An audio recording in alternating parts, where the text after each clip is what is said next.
మీరు పార్టీ గుర్తులను చూసి ఓటేసినన్ని రోజులు మీ బతుకులు మారి ఈ పార్టీలో లుచ్చాయినోడు ఈ పార్టీకి రాగానే శబాష్ అనిపించుకుంటాడా? ఎట్లా సాధ్యమైతుంది అంతా? మొత్తం మన కాడనే ఉంది. బీసీలారా, బీసీ ప్రజలారా, మీ కాళ్ళు పట్టుకొని చెప్తా ఉన్నా, మీకు రాజకీయ అధికారం అందానని రోజులు మీరు పిచ్చగాల లెక్కనే ఉంది. కాబట్టి మీ ఓట్లు మీరేసుకోండి, దయచేసి మీ ఓట్లు మీరేసుకోండి అన్న, మీ ఓట్లు మీరేసుకోండి. ఎస్సీలకే బాగలేదు, వాళ్ళ పావుషేర్ వాళ్ళకుంది.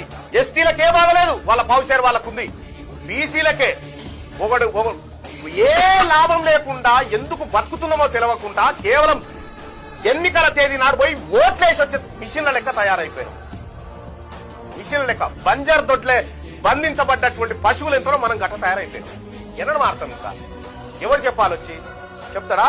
రేవంత్ రెడ్డి గారు వచ్చి చెప్తాడా? బీసీలారా మీరు 162% మంది ఉన్నారు, మీ ఓట్లు మీరు వేసుకుంటే మేము వచ్చే చేతికి వస్తుంది, మీదే ఈ రాజ్యం అని చెప్తాడా? రేవంత్ రెడ్డి గారు చెప్తారా మాట? కిషన్ గారు వచ్చి మా ఓటు గెలిస్తాడు, ఎవడన్నాడా? గెలుస్తాడు. ఫస్ట్ వేయక వాడిచ్చే సుక్కకో ముక్కకో దేనికో అమ్ముడు పోయి జీవితాలను నాశనం చేసుకుంటారు.